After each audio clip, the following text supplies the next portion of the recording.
Y este es un pasaje súper interesante. Primero porque, bueno, ayer con los jóvenes estábamos viendo otro pasaje de Lucas en el cual Jesús hace un milagro y la gente se molestaba por lo que Jesús acababa de hacer.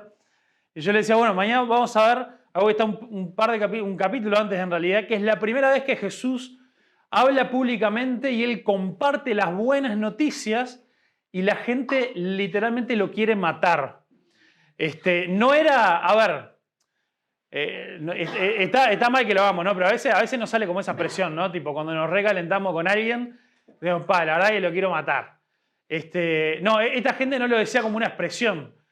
Lo cazotearon ahí, dice que se lo llevaron ahí como al borde de un barranco y la idea era a la 1, a las 2 y a las 3 y lo lanzamos y que se vaya. Y esta es una de varias oportunidades en que la Biblia nos cuenta de que Jesús, bueno, se logra escabullir, se logra escapar no porque Él le estuviera escapando a la muerte, porque nosotros sabemos que el propósito principal por el que Él vino fue a entregar su vida por nosotros, sino también porque Él sabía que no había llegado su tiempo, no era el momento de entregar su vida, ni era la forma, ni era el lugar. Y acá hay un montón de cosas. Para no irme demasiado de tiempo, tengo que... anduve toda la semana con esa lucha de decir, bueno, a ver, de todas las cosas de las que podemos hablar, a ver en cuál hacer ese enfoque y, bueno, elegir hacer otras cosas hacia un lado ahí. Pero sin duda que el objetivo es poder ver lo central de este pasaje, lo esencial y qué cosas Dios nos quiere decir hoy a vos y a mí. Ya que nadie se sienta acá en la primera fila, me voy a acercar un poco, porque si no, como que se van todos así para el fondo y me siento solo acá, no sé qué pasa. Pero bueno, no me tengan miedo, yo sé que para pregar me saco el tapabocas, pero no voy a escupir a nadie. Entonces, bueno, tenemos a Jesús acá que dice que Él regresó a Galilea. ¿Y regresó de dónde? ¿Qué fue lo que leímos antes en el capítulo 4? Que Jesús volvía del desierto, de la tentación, del momento en el que Él fue a ayunar al desierto y también fue ese momento donde Él fue tentado. Vemos esa demostración tanto a través del bautismo, donde la misma voz de Dios se escucha y se escucha esa voz del cielo que confirma, este es mi Hijo, este es Dios. Y después vemos a través de la genealogía cómo Lucas también nos recuerda, mirá que Dios no apareció de la nada, mirá que hay toda una historia, mirá que Jesús también es 100% hombre, su humanidad no se pierde por el hecho de que Él sea Dios. Entonces, es importante que nosotros nos grabemos en la cabeza que no es que Jesús era un semidios como ese concepto que aparece, no sé, en la mitología griega o todo lo demás, de eso que son mitad y mitad. Jesús no era mitad y mitad. Jesús era, como vimos en aquella predicación, 200%. 100% Dios, 100% hombre. Y Él es tentado, entonces es importante, como vimos también en su tentación, porque nos dice que Él fue tentado y todo no se entiende. No es que la tentación no le hacía nada, Jesús en su 100% hombre realmente fue tentado. De verdad lo fue. Y es importante porque vemos que al vencer la tentación, dice que el Espíritu del Señor estaba sobre Él venía con el poder del Espíritu Santo, y esa fue la forma en la que Él comenzó su ministerio, Él comenzó a predicar. Entonces Jesús vuelve, dice que empieza a anunciar las buenas noticias, el Evangelio. A Jesús no es la primera sinagoga en la que Él iba, nos cuenta de cómo ya venía compartiendo estas buenas noticias. Y lo primero que tenemos que ver es cuando Él dice que Él fue ungido por Dios, fue elegido, es el Mesías, de lo que habla ese pasaje que Él lee, para traer las buenas noticias, para traer el Evangelio. Es importante que entendamos a qué se refiere eso, porque nosotros ahora con el tiempo ya llevamos 2000 años desde que Jesús vivió y murió, y cuando nosotros decimos buenas noticias sabemos que es lo mismo que cuando nosotros hablamos del Evangelio, y muchas veces tenemos este concepto de que el Evangelio es lo que vos tenés que saber y decir y creer para ser salvo. Y eso es lo que se nos ha resumido, el pensar que eso es el Evangelio, esas son las buenas noticias. Sin embargo, cuando nosotros miramos en las profecías del Antiguo Testamento, cuando miramos el mismo pasaje de Isaías que Jesús leyó, que para nosotros, que ahora ya tenemos la Biblia dividida en capítulos y versículos, él leyó de Isaías 61, versículo 1 y 2. Siempre que en la Biblia se hablaba de las buenas noticias, de unas buenas noticias que se anunciaban, siempre eran las buenas noticias de que Dios volvía a Israel. Israel estaba hecha bolsa por su propio pecado, por las consecuencias del pecado. Israel había pecado tanto. ¿Se acuerdan lo que vimos el domingo pasado, Deuteronomio 30, de la decisión entre la vida y la muerte? Israel, con el correr del tiempo, generación tras generación, volvía a darle la espalda a Dios, y Dios había prometido que cuando eso pasara, también se iban a quedar sin la tierra prometida, iban a ser llevados al exilio. Y durante todo ese tiempo, la gente que sí quería buscar a Dios, que sí oraban y pedían, por favor Dios, que vuelva, que se restaure tu reino. Ellos se acordaban de las historias que se pasaban de generación en generación, de la gloria de Israel en el tiempo de David, en el tiempo de Salomón, donde eran un reino grande, donde eran un reino rico, donde todo les iba bien, donde había prosperidad, donde se cumplió eso de que en la tierra prometida fluía leche y miel. O sea que vos tirabas cualquier cosa y crecía, y las cosechas eran abundantes y la gente no le faltaba nada. Tiene que ver con eso. Y la gente soñaba con ese momento y decían que vuelva eso. Y Dios les prometía de que en algún momento iban a llegar estas buenas noticias, de que se iba a anunciar de que Dios, el rey israelí, iba a volver a su pueblo. Aquel pueblo del que Dios se había alejado, que Dios había abandonado porque ellos lo habían dejado. Primero ellos se habían rebelado en contra de él. Dios iba a volver a restaurar a su pueblo. Entonces, cuando Jesús empieza a anunciar las buenas noticias, ellos no pensaban para sí mismos de que esto se trataba ni de nuestra eternidad, ni que se trataba principalmente del perdón de nuestros pecados. Ellos pensaban de que este Mesías que traía la buena noticia iba a ser alguien que iba a ayudar principalmente con el poderío político, militar del país. Imagínense, en el momento de Jesús, ellos estaban siendo gobernados por los romanos. Entonces ellos estaban esperando a alguien que ayudara con eso, que ayudara a que Israel, no sé, se levantara en armas y se sacara a los romanos de arriba y reconstruyera todas las cosas que ellos tenían antes y que pudieran volver a ser independientes y libres. Sin embargo, Jesús, cuando lee esto, dice que él vino, él fue ungido, él fue elegido. Los ungidos son personas de Dios que eran elegidas para una tarea especial.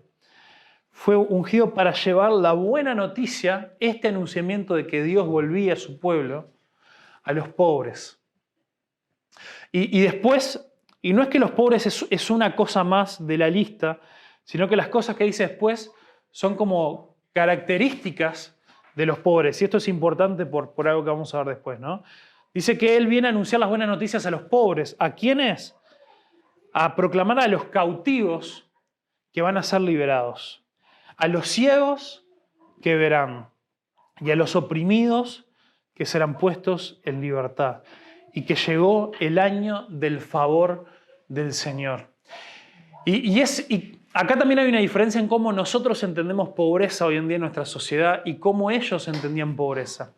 Cuando nosotros pensamos en pobreza, pensamos en el que no tiene plata, ¿no? Pobre es el que no tiene recursos económicos. Entonces, eso obviamente se le complican un montón de cosas en la vida, y ese es el pobre. Sin embargo, eso a lo largo de la Biblia nosotros vemos que era un solo tipo muy pequeño de pobreza en el cual la Biblia hace referencia. Cuando la Biblia nos habla de los pobres, la gran mayoría de las veces nos habla de aquellas personas que son vulnerables. Por eso es que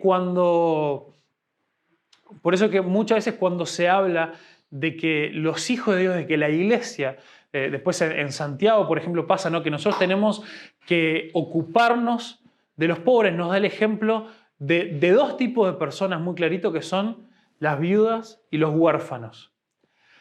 ¿Todas las viudas son pobres y les falta dinero? No necesariamente. ¿Todos los huérfanos son pobres y les tiene que faltar dinero? No necesariamente.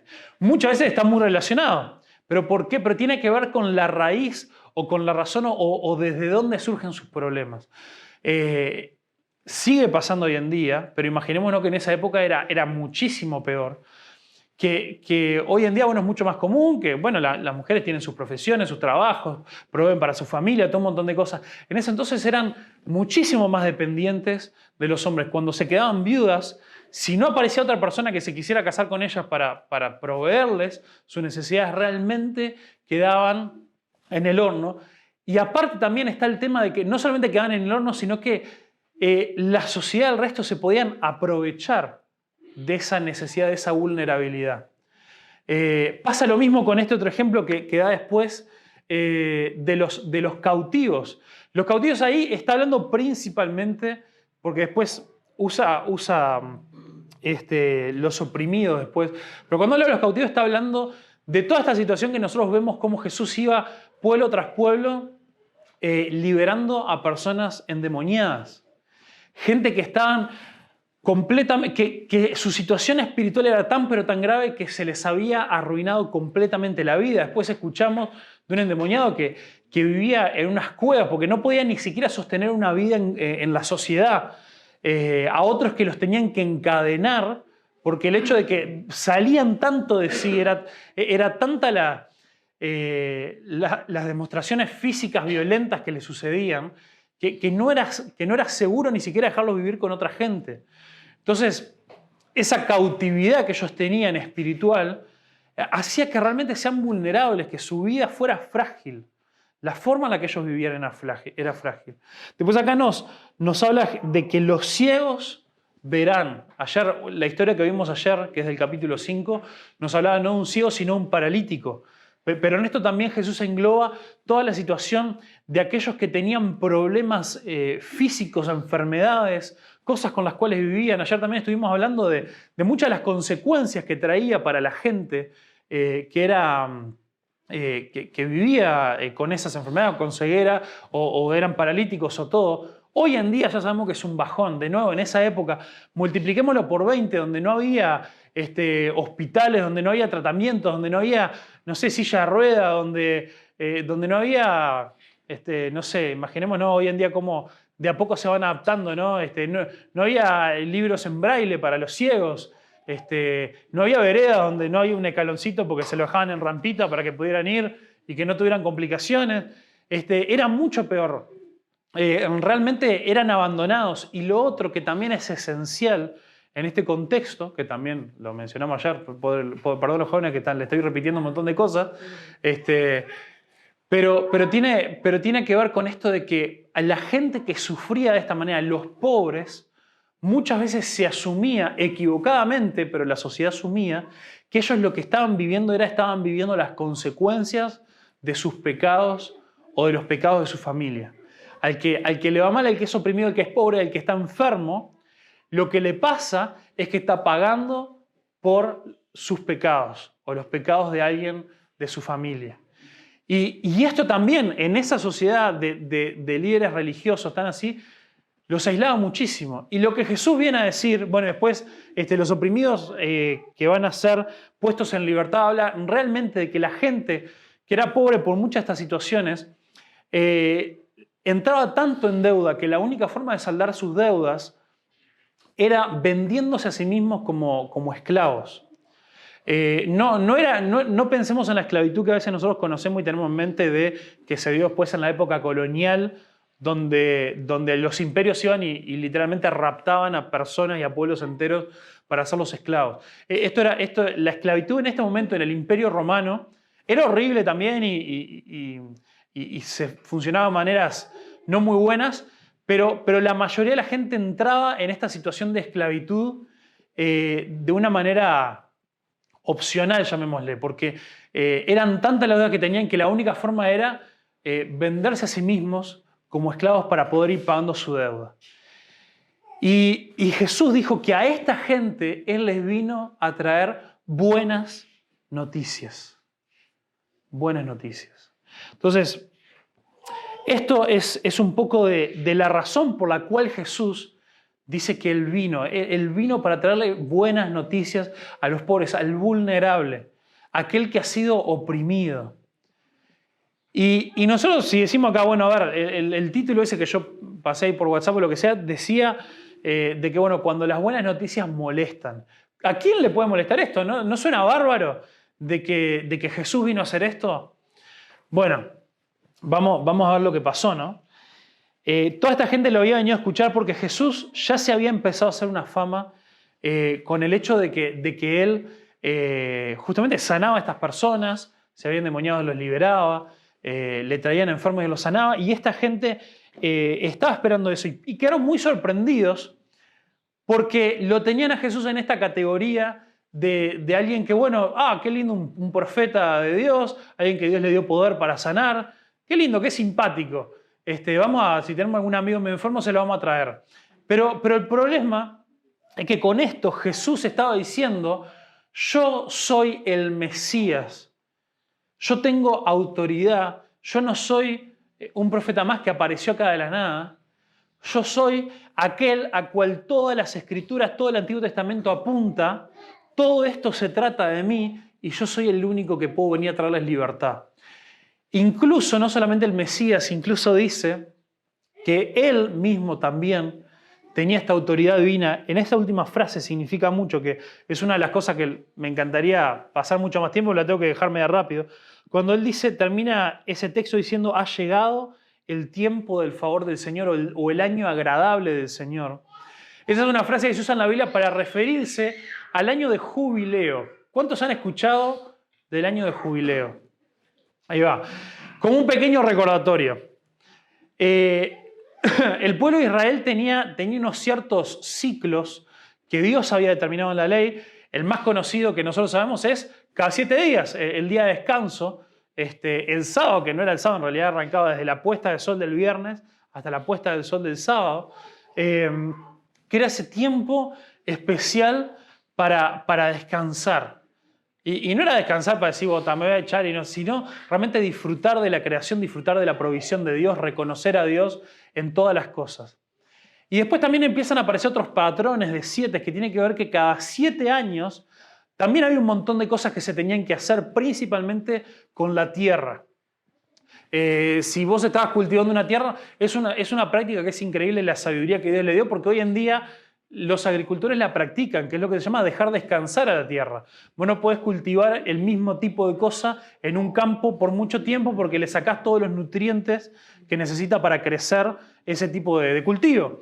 Entonces Dios les había dado esta ley que cada 7 años cierto pedazo de tierra lo tenían que dejar quietito. Si iban a cultivar tenían que ser en otro lado. Esa tierra tenía que descansar. Y había otro montón de cosas más. Y después estaba también esto de que cada 49 años se declaraba el año 50, que de esas cosas que ahora no hay tiempo para explicar, pero el año 50 arrancaba no cuando arrancaba el año, arrancaba como en una festividad específica. Era como una cosa media rara que nunca nadie entendió bien cómo funcionó. ¿Por qué? Porque el pueblo de Israel nunca lo llevó a cabo. Nosotros en toda la Biblia tenemos la descripción de la ley de cómo el año de jubileo se tenía que llevar a cabo cada 50 años o cada 49 años. ¿Y qué fue lo que pasó? No hay ningún registro en la Biblia de que eso lo hayan practicado.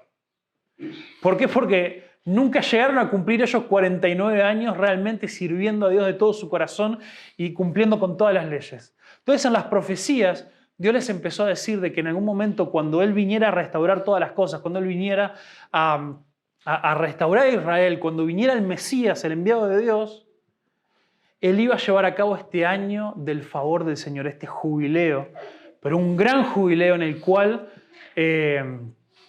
realmente se iba a dar libertad. ¿Qué era lo que debía pasar en este año? Yo les llegué a decir nomás que nunca lo hicieron, pero no le dije que tenía que pasar. No solamente se tenía que dar el descanso a la tierra como todas las veces cada 7 años, sino que además todas las deudas tenían que ser perdonadas. Si alguien se había endeudado y por tal X razón había vendido un campo a alguien que pertenecía a otra tribu, a otra familia que nada que ver, en ese año del jubileo esa tierra tenía que ser devuelta a la familia original. ¿Cuál era el objetivo? Y había un montón de cosas más relacionadas a esto, ¿no? La gente que se había vendido en esclavitud para pagar una deuda tenía que ser declarada libre. empezamos a hacer la conexión, ¿no?, de por qué Jesús vino a anunciar este año de libertad y era buenas noticias para los oprimidos. El objetivo de este año del favor del Señor, el jubileo, era evitar que se dieran estas grandes desigualdades. Era evitar que hubiera opresores en Israel que tomaran provecho de los vulnerables. Era ver si se empezaba a dar injusticia en el pueblo de Israel, este año tenía que cortar con todo eso de raíz.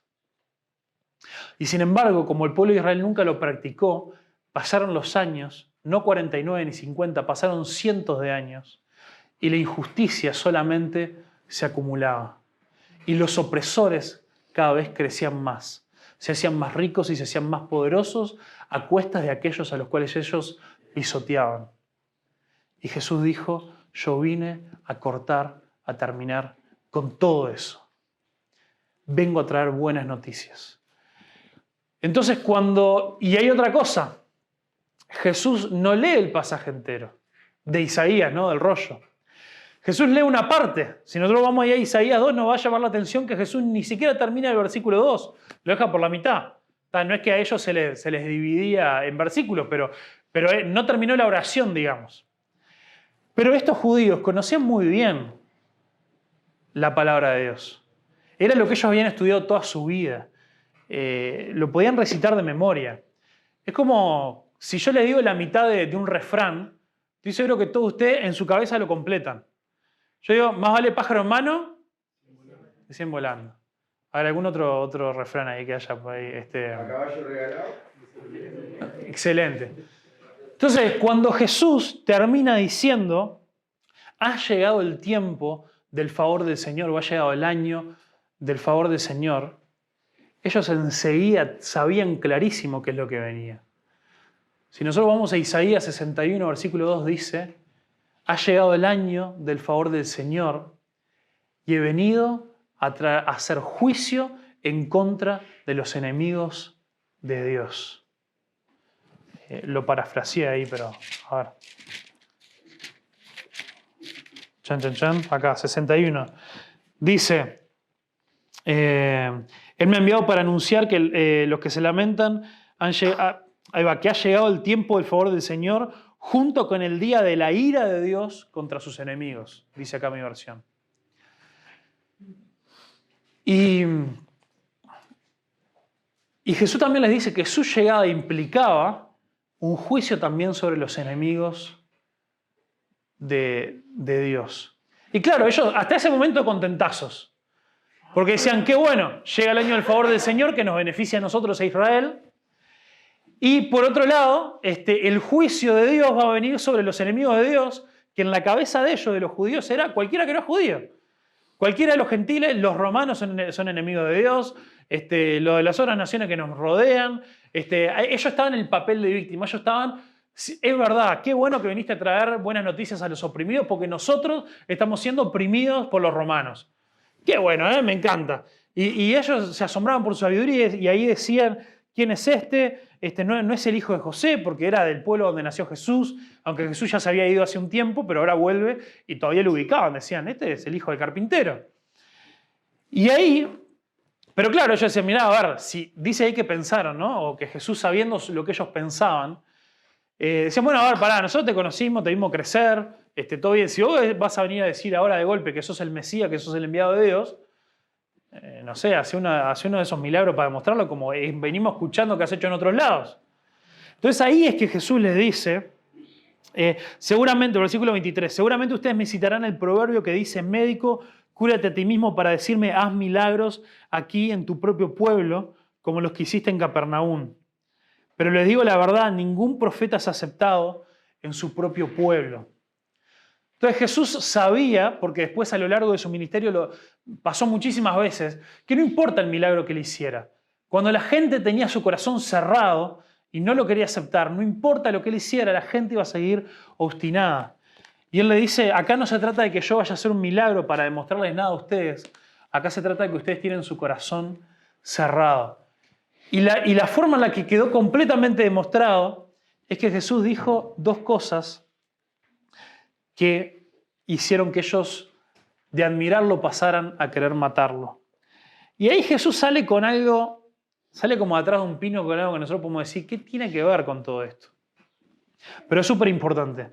Menciona dos historias súper importantes del Antiguo Testamento. Nos habla del profeta Elías y Eliseo. Y sin duda había muchas viudas necesitadas en Israel en el tiempo de Elías, cuando los cielos se cerraron por 3 años y medio y un hambre terrible devastó la tierra. Sin embargo, Elías no fue enviado a ninguna de ellas, en cambio lo enviaron a una extranjera, una viuda de Sarepta en la tierra de Sidón, y también había muchos leprosos en Israel en el tiempo del profeta Eliseo, pero el único sanado fue Naamán, un sirio. Esta dos historias, la de Elías, la encontramos en Primera de Reyes, de 17, y la de Eliseo la encontramos en Segunda de Reyes, capítulo 5. Aquí hay algunas cosas que, de nuevo, que yo se las tiro, pero para estos judíos era clarísimo apenas lo escuchaban a Jesús.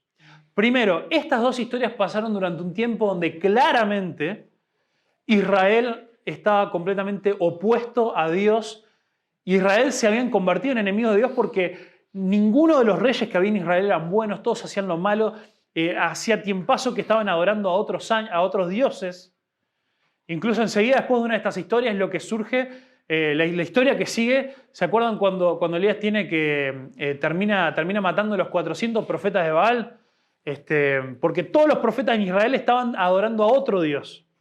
Entonces, Jesús hace referencia primero a un tiempo, un momento donde la gente claramente estaba rebelada en contra de Dios. Algo que ya tipo, bueno, pará, ¿por qué me estás contando esa historia? Estamos hablando de otra cosa ahora.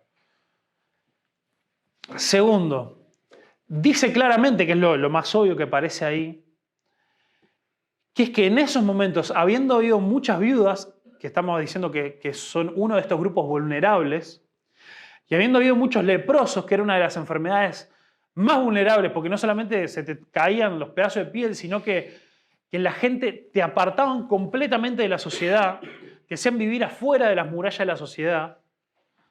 Era como si hoy tuviéramos uno que camina por ahí con un cartel que dice: me acaba de dar positivo el test del COVID. ¿Quién se le va a acercar? No se le acerca a nadie.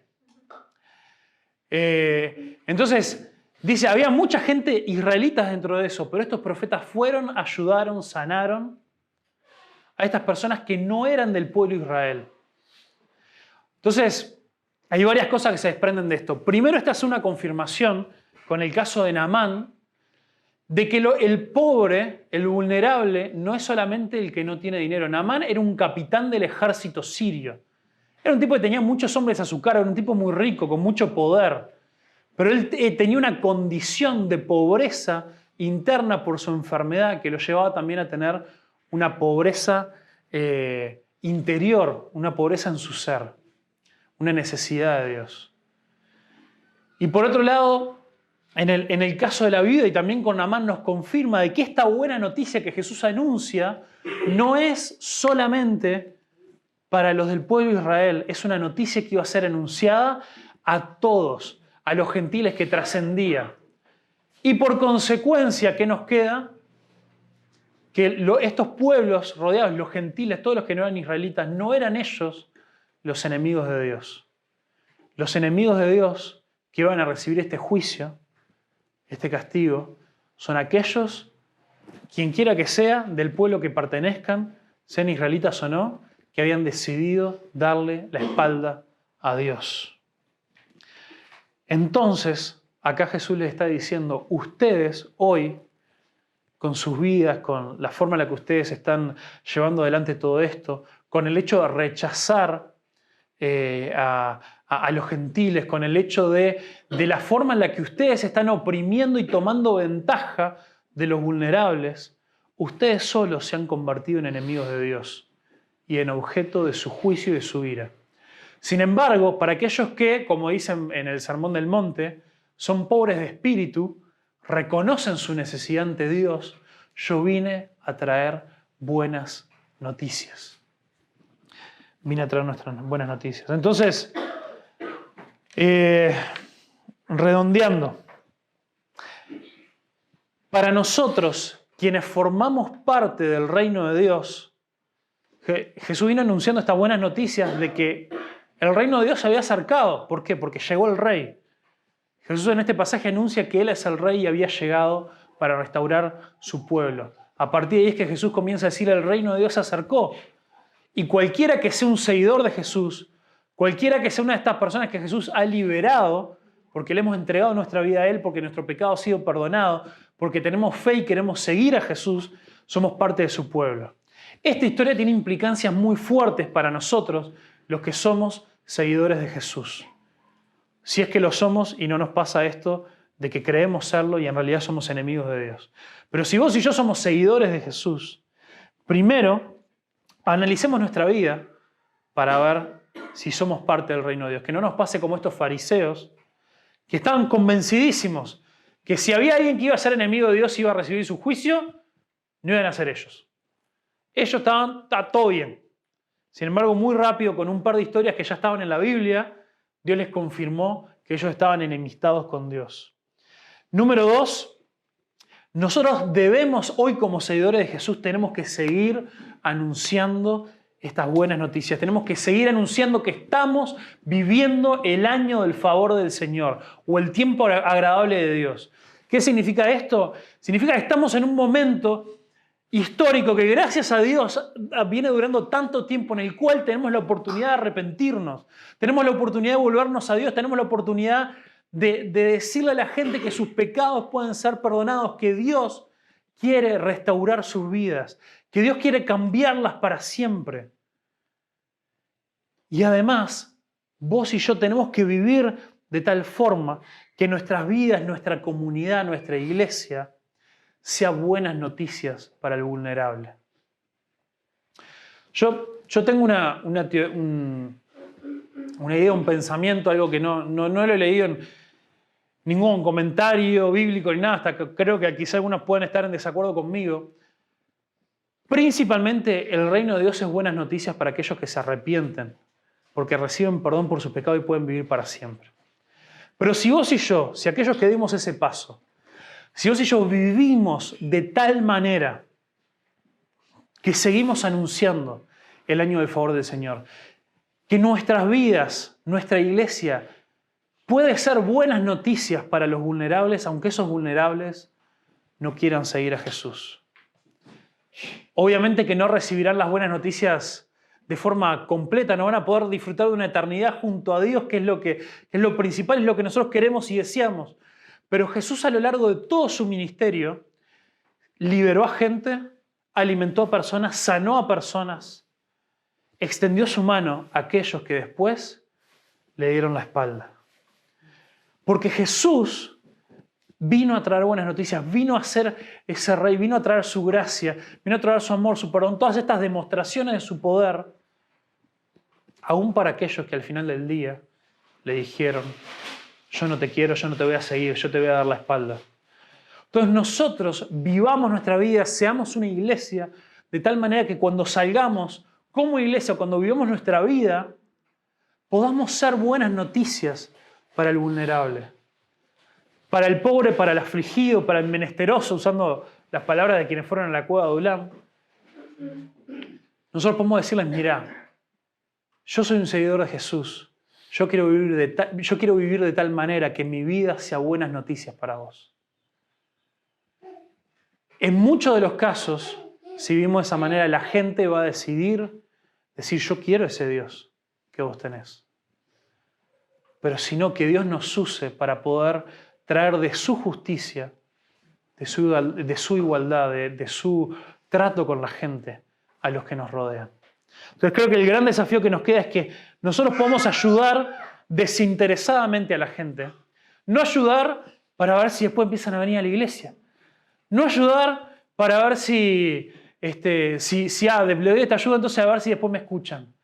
No, amá como Jesús amó. Jesús amó desinteresadamente, sabiendo que la multitud que lo seguía y le pedía pan y le decía: hacemos un milagro, poco tiempo después iba a estar gritando: crucifíquenle, crucifíquenle.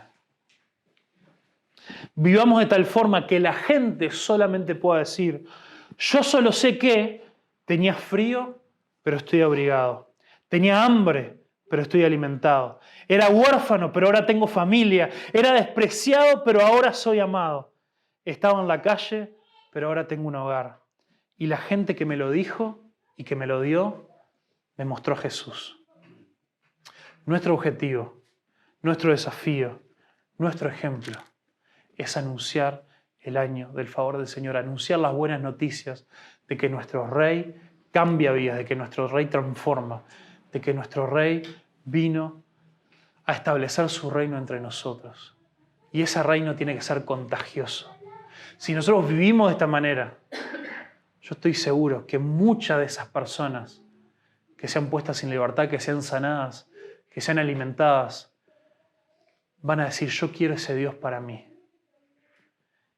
Y la presencia del reino de Dios va a hacer que reconozcan su pecado y se arrepientan. Vamos a orar. Padre Celestial, te agradecemos porque vos viniste a anunciar el año del favor del Señor. Gracias porque en este tiempo nosotros recibimos gracia, recibimos perdón. Gracias porque vos ayudaste al vulnerable y nosotros somos vulnerables. Algunos somos vulnerables económicamente, otros también en la sociedad, en la forma que vivimos, por situaciones de nuestra vida, pero todos tenemos la vulnerabilidad más grande que es nuestro pecado. Ese pecado que nos condena, ese pecado que nos aleja de ti, ese pecado que no nos deja vivir en paz.